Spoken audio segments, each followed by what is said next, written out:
નમસ્કાર દર્શક મિત્રો, હું આપનો દોસ્ત જયનારાયણ વ્યાસ આપની જ ચેનલ ધ રિયલ ડિબેટ માટે. દોસ્તો, ઘણી વાર લાંબા અંતર સુધી જનારી વાત એની શરૂઆત એવી નાની હોય છે કે કલ્પના ના આવે.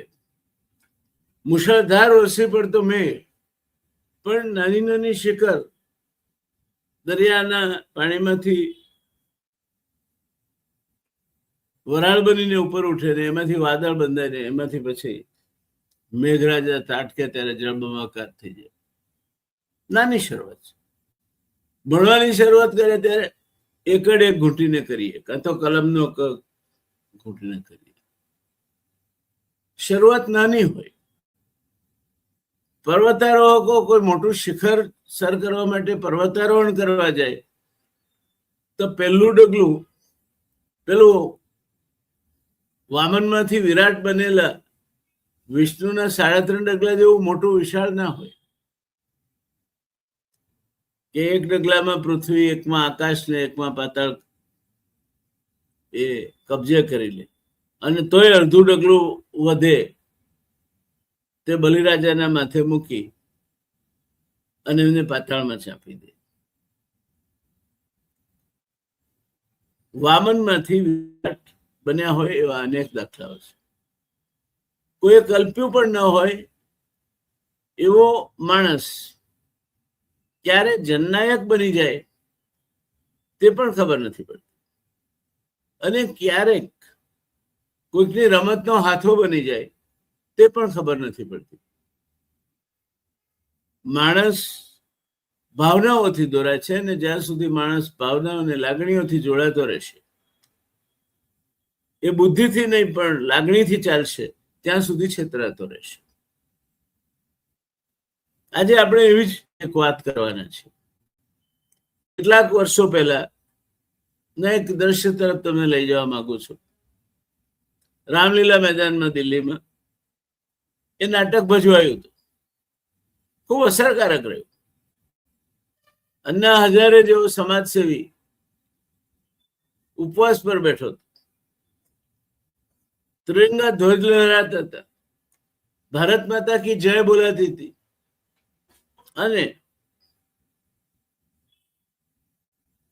કિરણ બેદી થી માંડીને કેજરીવાલ અને યાદવ થી માંડીને અનેક જાણીતા ચહેરાઓ એ મંચને શોભાવતા હતા. એ આંદોલન હતું ભ્રષ્ટાચાર સામેનું, આંદોલન હતું કોંગ્રેસ સામેનું. એ જનસેલાબ હતો અને લોકો એને જન આક્રોશ સ્વયંભૂ રીતે ઉભો થયો એવું માનતા હતા. લાગણીઓ એમને એ તરફ દોરતી હતી. મનમોહન સિંહને મૌન મોહનસિંહ તરીકે સ્વીકારી લેવાયા હતા. કોંગ્રેસ કશું જ નથી કરતી, નકામી છે એમ સીધી રીતે કોઈ પોલિટિકલ પાર્ટી એના સામે પડી અને કાંડા કાઢે તેમ નથી. એટલે રાષ્ટ્રીય સ્વયંસેવક સંઘ અને ભારતીય જનતા પાર્ટીએ એવું કહેવાય છે કે એક ષડયંત્ર રચ્યું. અન્નાને એમણે રજૂ કર્યા એક સ્વચ્છ લોક નાયક તરીકે. અન્નાની બાબતમાં પણ પાછળથી તો ઘણું બધું બહાર આવ્યું છે, પણ એ વખતે અન્નાની છબી એમણે એવડી મોટી બનાવી દીધી કે આપણને એમનામાં સાક્ષાત મહાત્મા ગાંધીના દર્શન થાય અને છેતરાઈ ગયા આપણે. એમાંથી આમ આદમી પાર્ટી જન્મી અને ભારતીય જનતા પાર્ટીની બી ટીમ તરીકે વર્ષો સુધી કામ કરતી રહી.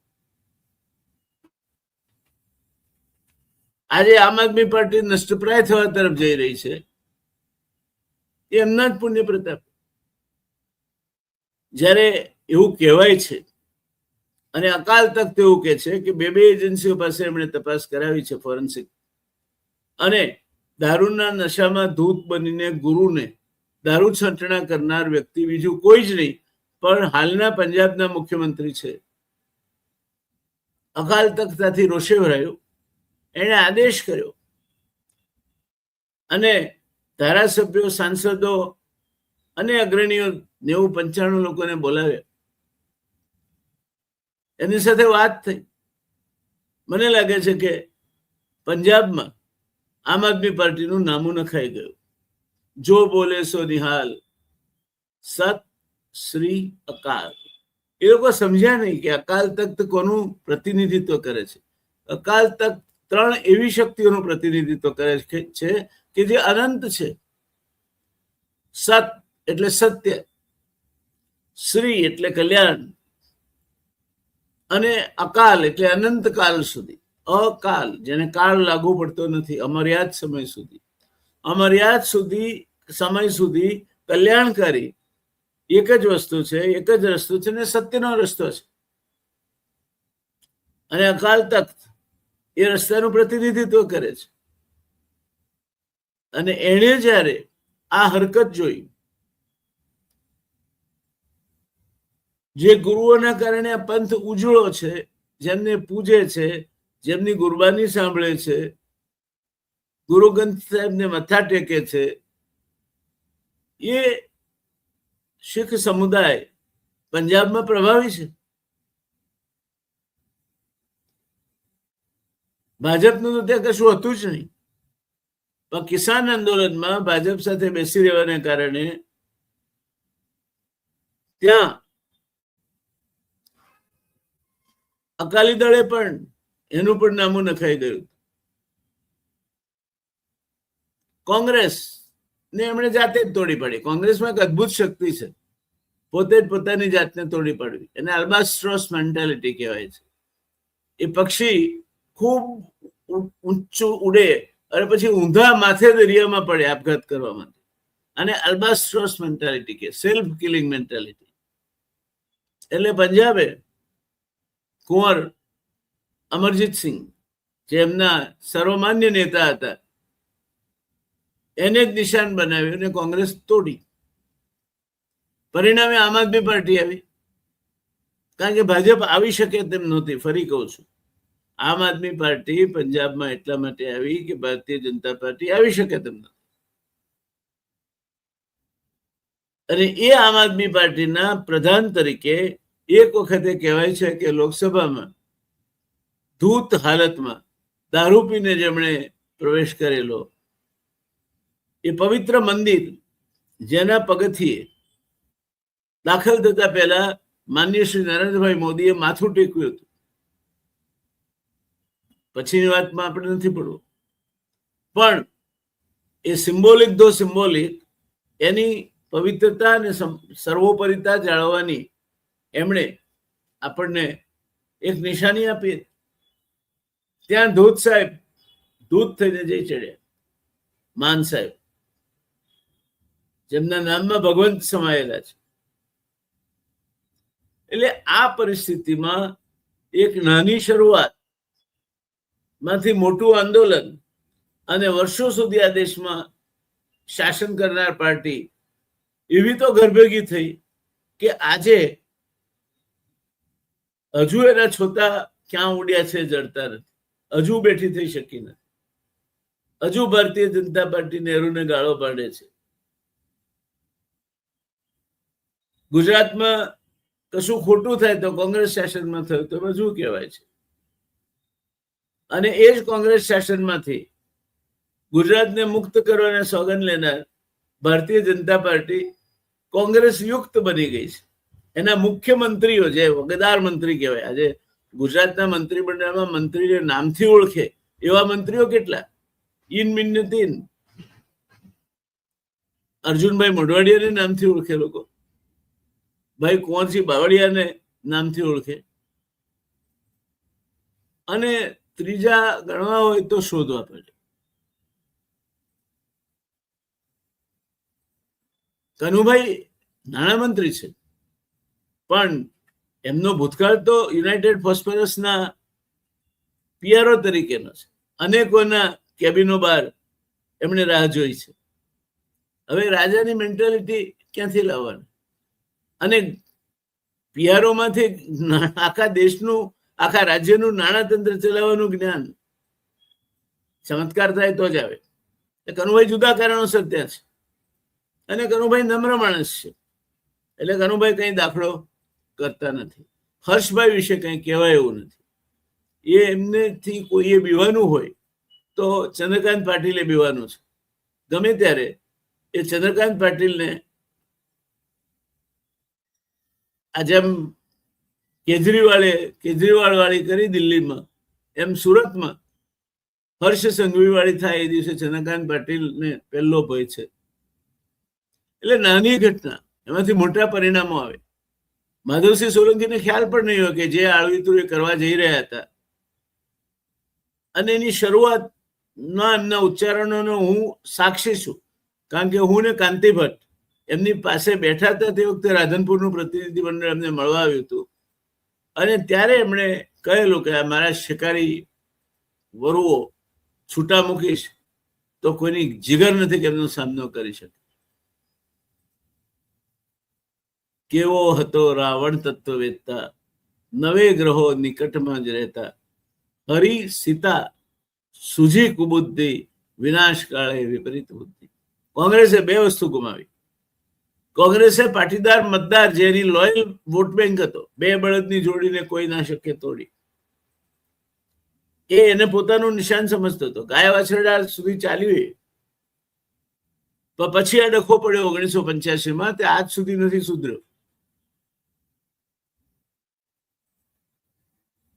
અને બીજો ડખો એ પડ્યો કે કોંગ્રેસના જ એક નેતા દિલ્હીમાં બેસીને ગુજરાત કોંગ્રેસનું ખસીકરણ કરતા રહે. એમના વિશે વાતો ધીમા ધીમા અવાજમાં ઘણી થાય છે, પણ હું તો ઘણી બધી બાબતોનો સાક્ષી છું. મારે વાત કરવી નથી, કારણ કે dead men are never commented upon. પણ ગુજરાતમાં આજે કોંગ્રેસ પાસે આ બેમાંથી એકે ફેક્ટર નથી. ત્રીજું એનું સેવાદળ તૂટી ગયું. ગામડે ગામડે સેવાદળની શાખાઓ ચાલતી, હતું તો રમાડતા, લંગડી રમાડતા,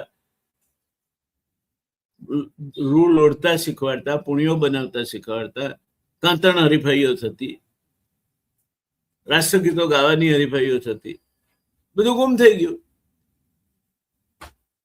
કારણ કે સેવાદળ હવે દિલ્હીથી ચાલે છે, અને સેવાદળના નેતા કોંગ્રેસ ઓળખતી હશે.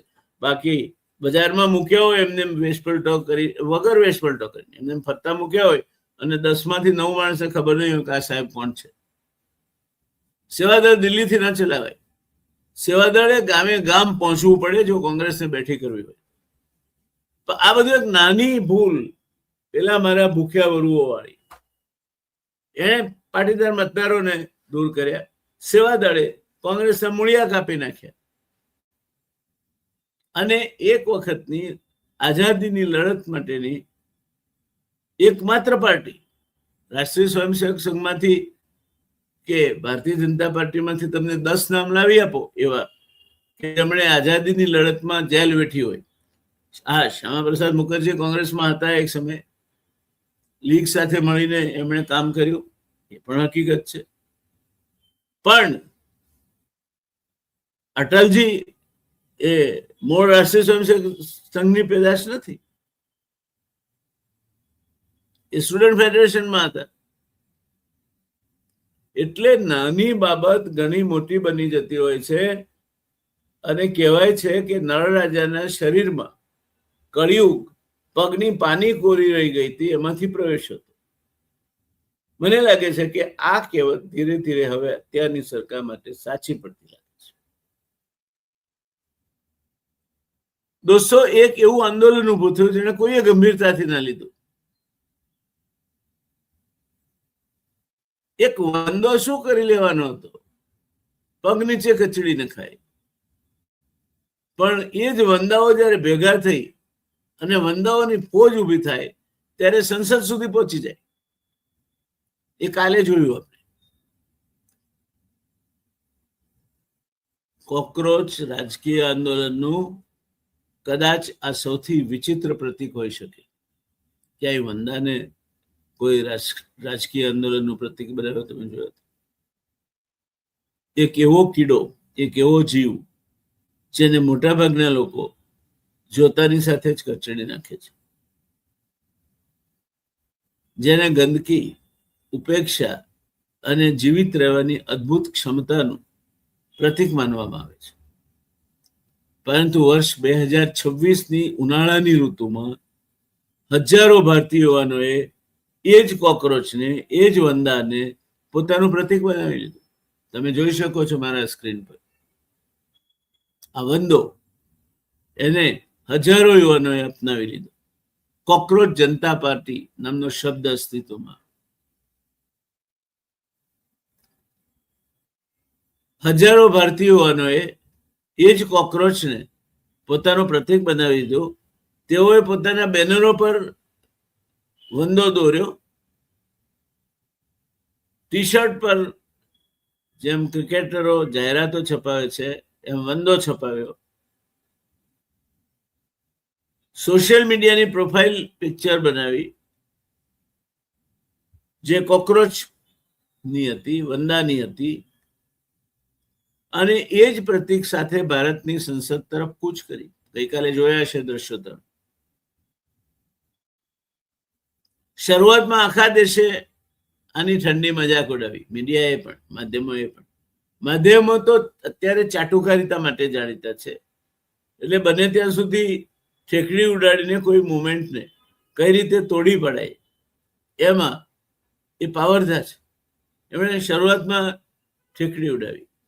સોશિયલ મીડિયા પર મીમ્સની જાણે કે એકદમ અકલ્પ મીમ્સનું ઘોડાપૂર આવ્યું. રાજકીય વિશ્લેષકોએ તેને ઇન્ટરનેટની વધુ એક ક્ષણિક આધુનિક ગેલછા કહીને ફગાવી દીધી કે આ માં કઈ આગળ વધે નહીં, કઈ ચાલે નહીં. પરંતુ ધીરે ધીરે બધું બદલાવા માંડ્યું. કંઈક બદલાવા લાગ્યું, ભીડ વધવા લાગી. વિદ્યાર્થીઓ અલગ અલગ રાજ્યોમાંથી દિલ્હી પહોંચવા લાગ્યા. રાષ્ટ્રીય મીડિયા માટે આ આંદોલનને નજરઅંદાજ કરવું હવે શક્ય નહોતું. જખ મારીને એમને કરવું. અને આજે મેં તમારા માટે આ વિષય પસંદ કર્યો છે એટલા માટે કે દરેકે એ જાણવો જોઈએ. અને કોઈ પણ પ્રકારનો રાજકીય રંગ ભેળવ્યા વગર હું એ તમારી સામે રજૂ કરી રહ્યો છું, જે બીજી બધી ચેનલો નહીં કરે. પણ તમારી રિયલ ડિબેટની એક ખાસિયત છે કે એના તમે લોકો એને મર્યાદિત રાખી છે. ધબાધબ એના સબસ્ક્રાઈબર નથી વધતા. સબસ્ક્રાઈબર માત્ર 53,000ની આજુબાજુ છે, પણ ધાક ગજબની છે. એની ક્રેડિબિલિટી, વિશ્વસનીયતા અદ્ભુત છે. ત્યારે ફરી પાછા વાત પર આવીએ તો દેશના પ્રસિદ્ધ શિક્ષણ સુધારક સોનમ વાંગચુક, જેમને મેગ્સેસે એવોર્ડ મળ્યો છે, પણ આંદોલનકારીઓ સાથે ઉભા રહ્યા પડ્યા જોવા મળ્યા. અને જોત જોતામાં જે આંદોલનની ક્યારેક મજાક ઉડાવવામાં આવતી હતી તે આંદોલનની નોંધ લેવી પડી. સોનમ વાંગચુક પાકિસ્તાનના એજન્ટ છે અને પાકિસ્તાની સાથે ભેટે છે. કોઈ આંતરરાષ્ટ્રીય કોન્ફરન્સમાં કોઈ પણ ગયું હોય તો કોઈ દેશ જોઈને કોઈની સાથે હાથ નથી મિલાવતું. જે માણસે લદ્દાખમાં એવી સ્કૂલો ઊભી કરી કે જ્યાં બહાર સબઝીરો ટેમ્પરેચર હોય તો પણ બાળકો આરામથી ભણી શકે, એવી સેંકડો સ્કૂલો ઊભી કરી, શિક્ષણનો પ્રસાર કર્યો, પાણીની વ્યવસ્થાનો પ્રસાર કર્યો, અને લદ્દાખ જુદું રાજ્ય બને એ માટેની એની માંગણી આજે પણ ઊભી છે. કારણ કે એ ચાહે છે કે લદ્દાખને અન્યાય થતો અટકાવવો હોય તો એને એક અલગ રાજ્ય તરીકે અધિકારો આપવા જોઈએ. તો એક મોટા ઉદ્યોગપતિને, ગુજરાતી ઉદ્યોગપતિને કહેવાય છે, મારી પાસે ચોક્કસ વિગતો નથી એટલે હું આક્ષેપમાં નહીં ઉતરું, પણ એ સાચું હોય તો અતિ ગંભીર છે કે એમને લદ્દાખમાં મોટું ખાણકામ કરવાનો હજારો એકર નું એલોટમેન્ટ આપવામાં આવ્યું છે. સરકાર હોત તો ના આપત, કારણ કે બંધારણની કલમ 6 પ્રમાણે આ અધિકારો સ્થાનિક સરકારના બની જાય. લદ્દાખમાં ગવર્નર રાજ્ય રાખવામાં આવ્યું, જેથી આ પ્રકારની પ્રવૃત્તિ થઈ શકે. આ એક કારણ હોઈ શકે. મને સ્પષ્ટ માહિતી ખબર હોય ત્યાં જ હું નામ જોગ કહું છું, એમાં ક્યારેય છોછ રાખી નથી. અહીંયા મારી માહિતી છે તે જુદા જુદા સોર્સિસમાંથી વાંચેલી અને સાંભળેલી છે, એટલે હું એ બાબતમાં આથી વિશેષ આજની તારીખે નહીં કહું. માહિતી મળશે જ, કારણ કે માહિતીનો એક ગુણધર્મ એ છે કે 7મા પાતાળેથી પણ એ ફૂટી નીકળે છે, એને કાયમી દાબી શકાતી નથી. એટલે એ મળશે ત્યારે આપણે વાત કરીશું. પણ આંદોલન ચાલ્યું. જેમ કચ્છના વાંઢિયામાં એક નાનકડો બનાવ બન્યો, અને મને ગૌરવ છે કે વાંઢિયાના એ બનાવને તમારી ચેનલે તે દિવસે પણ કવર કર્યો હતો. એ પછી તો 6 થી 7 વખત આ વીજળી તાર વાળું જે છે, હજુ પણ મોરબી સર્ક્યુલર જે 4મી તારીખે મેની ઇસ્યુ થયો છે, એનો ભયંકર વિરોધ છે. હજુ શમી નથી ખેડૂતોની લાગણી. પણ વાંઢિયાના બનાવની નો ઉલ્લેખ ધી રિયલ ડિબેટે કર્યો હતો. ધ રિયલ ડિબેટે રાજુ કરપડા અને અદળ નો ઉલ્લેખ કર્યો હતો. અમે પ્રશ્નોની સાથે છીએ, અમારે કોઈ વ્યક્તિ સાથે કોઈ લેવા દેવા નથી. રાજુ કરપડા કોંગ્રેસમાં હોય, ભારતીય જનતા પાર્ટીમાં હોય કે આમ આદમી પાર્ટીમાં, અમારા માટે સમાચાર અને સમાચારોના સાથે જોડાયેલા તથ્યો અગત્યના છે, વ્યક્તિ અથવા પોલિટિકલ પાર્ટી નહીં. અમારું કામ તથ્યો તમારા સામે મૂકવાનું છે. અમે સરકાર નથી ચલાવતા, એટલે અમારું કામ સરકારને સલાહ આપવાનું નથી, કારણ કે સરકાર પાસે એ ધારે તો એકથી ચડિયાતા સલાહકારો મોજૂદ છે. તે અમે સરકારને સલાહ આપવાની અમારી ક્ષમતા ગણતા નથી. અમે માત્ર હકીકતોના સ્વરૂપમાં રજૂ કરવામાં માનીએ છીએ, અને એ જ અમે કરી રહ્યા છીએ. એટલે વાંઢિયામાં જે નાનો બનાવ હતો એ આવડી મોટી ટ્રેક્ટર રેલીમાં પરિણમ્યો. એમ આમાં સોનમ વાંગચુક જોડાયા, અને પછી વ્યાપક આવકાર મળ્યો. સિને જગતની કેટલીક હસ્તીઓએ એને ટેકો આપ્યો, આંતરરાષ્ટ્રીય સ્તરેથી એને ટેકો મળ્યો, ઘણું બધું થયું. અને આજે આ કોકરોચ એટલે કે વંદો સરકાર સામે પડકાર ભરીને ઉભો છે. શું નાગ હોય તો ચિંતા થાય, કોઈ ડોબરમેન જેવો ખતરનાક કૂતરો હોય તો ચિંતા થાય, વાઘ કે સિંહ હોય, દીપડો હોય, ઝરખ હોય તો કદાચ ચિંતા થાય. આ તો વંદો, કોકરોચ. તો કોકરોચ એટલા માટે પસંદ કરે છે કારણ કે કોકરોચ ગંદકીમાં રહે છે, ગંદકીમાં જ પેદા થાય છે, વિપરીત સંયોગોમાં પણ એ જીવી શકે છે લાંબા દિવસો સુધી. આજ સ્થિતિ આજે સમાજના નીચલા વર્ગની છે. મધ્ય વર્ગની સ્થિતિ પણ કઈ આથી વધારે સારી નથી. હવે જો આને આપણે પ્રગતિ કહેતા હોઈએ તો મારે તમને કેવું છે દોસ્તો કે દેશની 90% સંપત્તિ એ 20% લોકો પાસે છે, જેમની આવક મહિને 60,000 કરતા વધારે છે. મહિને 9 લાખ કરતા વધારે હોય એ તો સંખ્યા સાવ નાની છે. એટલે આ કોકરોચ એ સામાન્ય માણસનું પ્રતીક છે. વિપરીત પરિસ્થિતિઓ વચ્ચે જીવે છે. એની પાસે મિનિમમ સવલતો જેને કહેવાય એ પણ ઉપલબ્ધ નથી. એની જિંદગી સતત જોખમમાં છે, પણ એ ઝેરને પચાવી જાય છે. હવે પેગોન કે ફ્લિટ કે હિટ એને મારતા નથી, એ કઈ પ્રૂફ થઈ ગયો છે.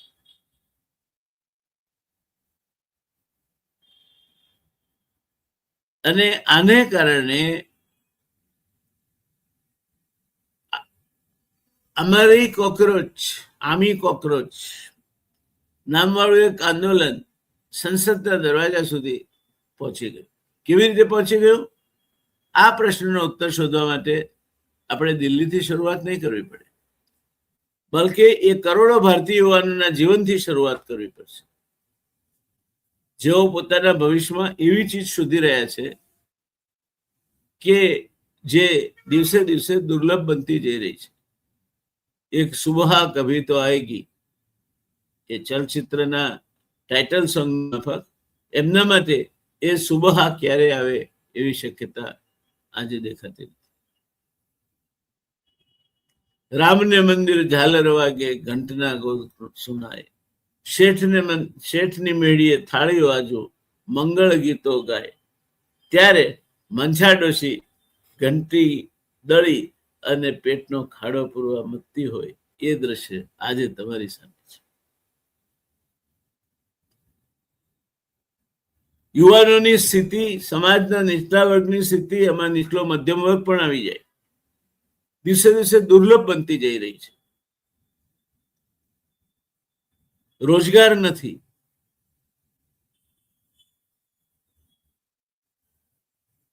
એવો વિશ્વાસ ઉભો નથી થતો કે મહેનત કરીશું તો એનું ફળ મળશે.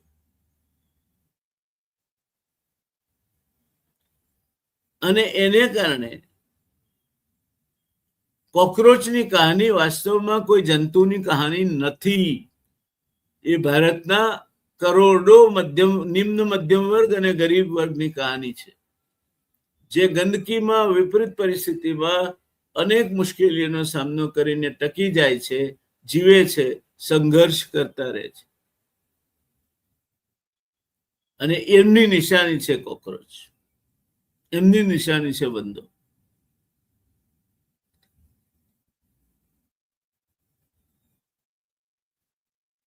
એટલે કોકરોચ આંદોલનની કહાણી, એની વાર્તા વાસ્તવમાં કોઈ જંતુ કે કીડાની કહાની નથી, એક આખી પેઢીની આ વાત છે. અને એ પેઢી આજે રોડ પર આવી છે, જે આખા સમાજને માત્ર એક જ સવાલ પૂછી રહી છે, જો આપણે એ બધું જ કર્યું જે સમાજે આપણને કરવાનું કહ્યું, ભણતર મેળવ્યું, મહેનત કરી, સ્પર્ધાત્મક પરીક્ષાઓની તૈયારી કરી, તો પછી આપણું ભવિષ્ય આજે પણ આટલો અનિશ્ચિત કેમ છે? રાતોના ઉજાગરા કર્યા પછી નીટનું પેપર કેમ ફૂટી જાય છે? કેમ અડધો ડઝન છોકરાઓ, આશાસ્પદ યુવાનો કોટામાં ટ્યુશનને તૈયારી માટે ગયા છે એ આપઘાત કરે છે? કેમ એવી એક મહારાષ્ટ્રની દીકરી જેને એમ્સમાં મેડિકલમાં એડમિશન મળ્યું છે, એ પોતાની કોલેજમાં જોડાવા જવાના આગલા દિવસે આપઘાત કરી લે છે? શું આ હતાશા પાછળના કારણો શું છે? કેમ આખી એક પેઢી, આજની યુવા પેઢી હતાશ કેમ છે? શું તકલીફ છે? ધીમે ધીમે હજારો યુવાનોને આ પ્રશ્ન રસ્તા પર લઈ આવ્યો છે. આ જ પ્રશ્ને તાજેતરના વર્ષોમાં ભારતના સૌથી અસામાન્ય જન આંદોલનોમાં એકને જન્મ આપ્યો છે. અને કમનસીબી એ વાતની છે કે ધર્મેન્દ્ર પ્રધાન નામના શિક્ષણ પ્રધાન, એ પ્રધાન અટક એમની છે એટલે પ્રધાન તરીકે જ જન્મ્યા છે, પણ અખિલ ભારતીય વિદ્યાર્થી પરિષદના કાર્યકર રહી ચૂક્યા છે. કરુણતા એ છે, વિદ્યાર્થીઓની વ્યથા ધર્મેન્દ્ર પ્રધાનને સારી રીતે સમજાવી જોઈએ. એના બદલે ધર્મેન્દ્ર પ્રધાને મૌનનો આંચળો ઓઢી લીધો છે. અમદાવાદમાં આવ્યા ત્યારે પણ આઈઆઈએમના દરવાજે પ્રેસે કેટલાક પ્રશ્નો પૂછ્યા, ગેંગે ફેંફે થઈ ગયા હતા. આ ધર્મેન્દ્ર પ્રધાન નથી. આ ધર્મેન્દ્ર પ્રધાનને પ્રધાન પદાએ કરોડરજ્જુ તોડીને સાવ સપાટ કરી દીધા છે. એમનું રાજીનામું માંગી રહ્યા છે વિદ્યાર્થી. શરમ હોય તો આપવું જોઈએ.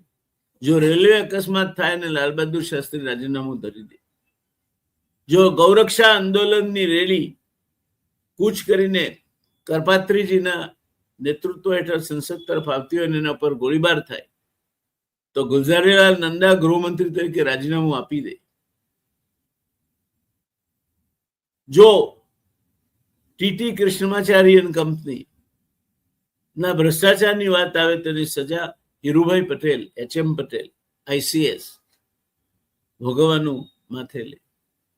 જો મુદગલ માત્ર 5,000 કરતા પણ ઓછી રકમની લાંચ લેવા માટે પહેલી લોકસભામાં પ્રશ્નો પૂછવા માટે પોતે પોતાના ગુનાનો સ્વીકાર કરે, એને માફી આપવાની વાત નહીં, એને એક લોકસભા પૂરતા બહાર કાઢવાની વાત નહીં, માન પુરસ્કાર એમને રજા આપી દેવાની વાત નહીં. નહેરુજી કહે છે કે એમને ડિસમિસ કરવા જોઈએ અને એમને ડિસમિસ કરવામાં આવે. આ મૂલ્યો ક્યાં ગયા? ભારતીય જનતા પાર્ટી તો મૂલ્ય આધારિત પાર્ટી છે. મૂલ્યનો અર્થ પૈસા પણ થાય, કિંમત પણ થાય. દરેક વસ્તુની કિંમત ચૂકવો એટલે તમને ન્યાય મળી જાય. આને પણ મૂલ્ય આધારિત રાજનીતિ કહેવાય. ભારતીય જનતા પાર્ટી કદાચ આજે મૂલ્ય આધારિત રાજનીતિમાં છે. નિર્ણયો મૂલ્ય આધારિત લેવાય છે. માણસો મૂલ્ય આધારિત પસંદ થાય છે. કયાગ્રા હોય તેમને કામ મળે છે, નથી કયાગ્રા એ ભણ્યો ગણ્યો નામો લખે ને વગર ભણ્યો દીવો ધરે. તો આ પરિસ્થિતિને જન્મ આ જ પ્રશ્ને આપ્યો છે. રાજનેતાઓ, વહીવટી તંત્ર અને આખા દેશને શિક્ષણ, રોજગાર, વિશ્વાસ અને લોકશાહી વિશે કેટલાક અત્યંત અસહજ સવાલોનો સામનો કરવા માટે કોક્રોચે એટલે કે વંદાએ મજબૂર કરી દીધા છે. અને દોસ્તો, હજુ તો આ કહાનીની શરૂઆત છે. મળતા રહીશું આગળ. જેમ જેમ આ કહાની કયો વળાંક લે છે, કઈ તરફ જાય છે, શું એની નિપજ છે, શું પરિણામ આવે છે. અત્યાર સુધી તો ટીયર ગેસના સેલથી કામ ચાલ્યું છે. કદાચ ગોળીબાર પણ થાય, શક્યતા નકારી શકાય નહીં. કદાચ આંદોલન વધારે વિફરે, વધારે ફેલાય, પણ દેશ હિતમાં અમે એવું માનીએ છીએ કે રાજકર્તાઓએ હઠ છોડી દેવી જોઈએ. રાજહઠ સામાન્ય રીતે બહુ મુશ્કેલ હોય છે છોડવી. હઠ અને અભિમાન રાવણને પણ નહોતું પાલ્યું, બાણાસુરને પણ નહોતું પાલ્યું, કંસને પણ નહોતું પાલ્યું, જરાસંઘને પણ નહોતું પાલ્યું, શિશુપાલને પણ નહોતું પાલ્યું. કોઈને અભિમાન અને હઠ ફળતા નથી. વિદ્યાર્થીઓ સાથે બેસવું જોઈએ અને કંઈક નક્કર રસ્તો કાઢવો જોઈએ. પરીક્ષાના પેપર લીક થાય, યુનિયન પબ્લિક સર્વિસ કમિશન પરીક્ષા લે છે, એના પેપરો લાખો વિદ્યાર્થીઓ બેસે છે, કેમ લીક નથી થતા? અને નીટનું પેપર શેના માટે લીક થાય? જેઈ કે એડવાન્સ જેઈ ના પેપર કેમ લીક થાય? કોઈ અન્ય પરીક્ષાઓના પેપરો કેમ લીક થાય? આ સામે સરકારે લાલ આંખ કરવી પડશે. યુવાનોને તમે જો કામે નહીં લગાડો તો empty mind is devil's workshop and free hands are a dangerous weapon. અટકીએ આજે બસ આટલાથી. વંદો શું છે મેં તમને સમજાવ્યું. કોક્રોચ આંદોલન વિશેની વાત કરી. ક્યાં ગૂંચ પડી છે? ધર્મેન્દ્ર પ્રધાન ક્યાં અટવાયા છે? ધર્મેન્દ્ર પ્રધાન રાજીનામું આપશે કે નહીં આપે? શું થશે આગળ, શું નહીં થાય? આના આગેવાન દીપકે કોણ છે? સોનમ વાંગચુકનું શું થશે? શું એ ખરેખર વિદેશી તાકાતો સાથે ભળેલા છે કે કોઈ પણ વ્યક્તિ આંતરરાષ્ટ્રીય ક્ષેત્રે કાર્યરત હોય એટલે એના માટે શોધી કાઢવાનું? તો જયશંકરના દીકરા ઓબ્ઝર્વર ફાઉન્ડેશનમાં કામ કરે છે, કેમ એમના વિશે તમે કશું નથી કહેતા? અને દેશની સુરક્ષાનો તાતણે તાણો વાણો જાણનાર સુરક્ષા સલાહકાર, એમના દીકરા બ્રિટિશ નાગરિક છે અને પીઆઈઓ કાર્ડ પણ રાખે છે. પીઆઈઓ એટલે પર્સન ઓફ ઇન્ડિયન ઓરિજિન. આ આપણા નેશનલ સિક્યોરિટી એડવાઇઝરના સુપુત્ર છે, જે પોતે બ્રિટિશ નાગરિક છે.